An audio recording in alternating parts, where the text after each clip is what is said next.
Have you ever walked into a room where everyone judged you before you even said a word? That's exactly what happened to me. At a local singles mixer, I expected an awkward night of small talk. Instead, the host smiled, looked at my name tag, and paired me with the oldest woman in the room. I heard people whispering, some laughed, others looked at me with pity.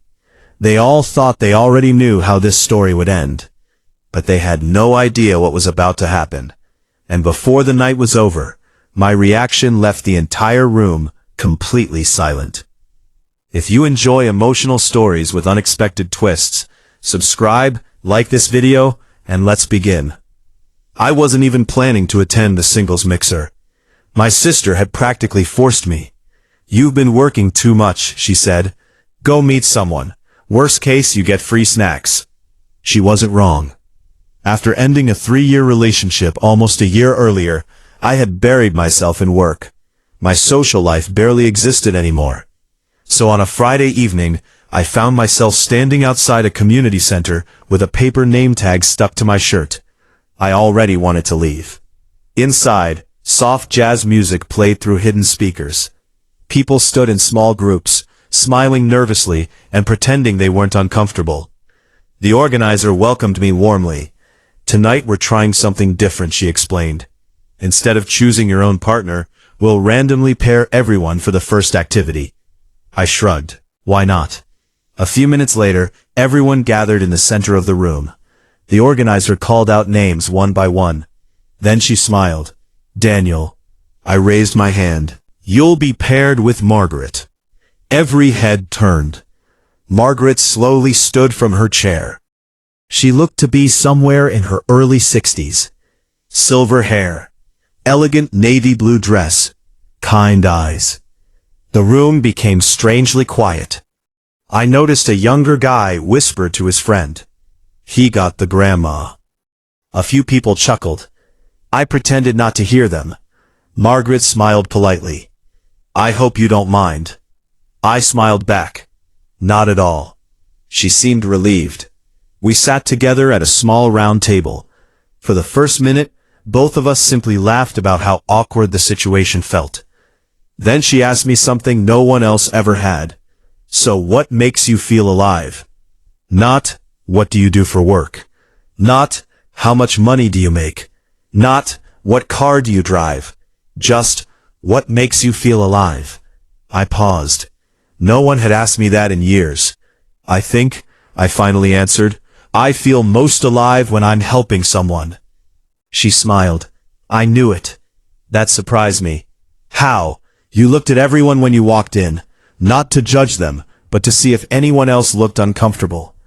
I blinked. She had noticed that? Our conversation flowed naturally after that.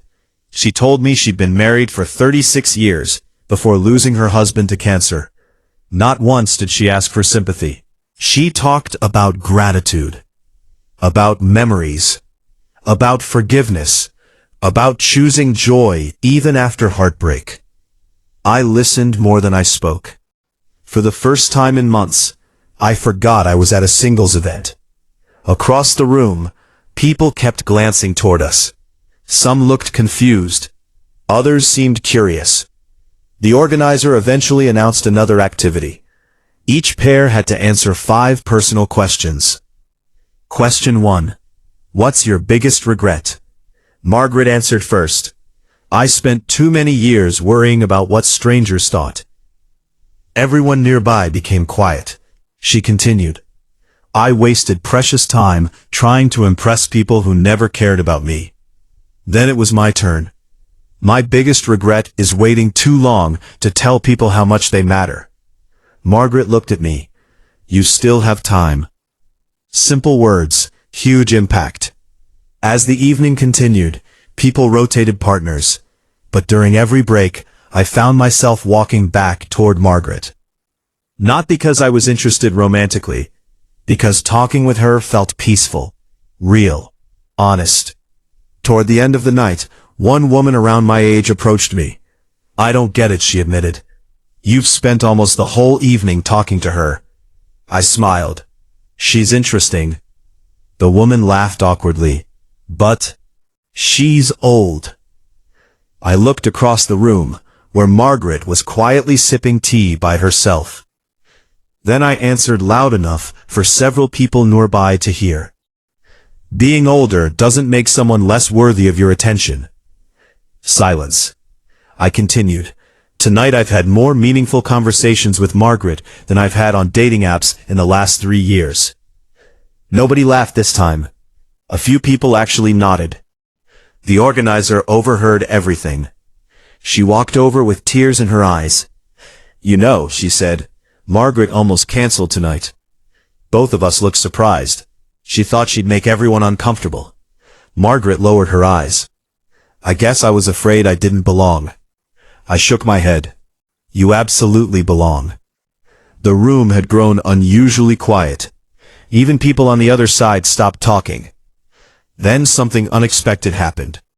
One by one, others started sitting beside Margaret. A young woman asked her about marriage. A divorced man asked how she handled grief. Someone else asked for life advice. Within minutes, she became the center of the room. Not because people pitied her, because they genuinely wanted to hear her stories. For nearly an hour, Margaret answered every question with kindness. She never acted like she knew everything. She simply shared what life had taught her. As the event ended, people lined up to hug her. Several thanked her. I came here looking for a girlfriend, but I think I found something I needed even more. Margaret smiled through tears. So did I. Outside, I walked her to her car. Before getting inside, she reached into her purse. She handed me a small folded piece of paper. Don't read it until I leave. I promised. She drove away. I unfolded the note. It read, Thank you for seeing a person when everyone else only saw an age. I stood there for several minutes staring at those words. Driving home, I realized something. The singles mixer had never been about finding the perfect partner. It had been about seeing people beyond appearances. We spend so much of our lives judging books by their covers. Young, old, rich, poor, attractive, ordinary. But every person carries a story. Some stories simply take longer to discover. A week later, I received an email from the organizer. She thanked me again, then she shared something surprising. After watching what happened that night, several attendees had asked if future mixers could include people of all ages instead of separating everyone by age groups. One conversation had changed the entire event. A month later, Margaret invited me to lunch, not as a date, as a friend. We still meet every few weeks. Sometimes we talk, sometimes we simply drink coffee and laugh. I leave feeling like I've learned something money could never buy. People still ask me if that singles mixer was successful. I always give the same answer. I didn't find the love of my life. I found something even rarer. A reminder that kindness, respect, and genuine connection never grow old. And honestly,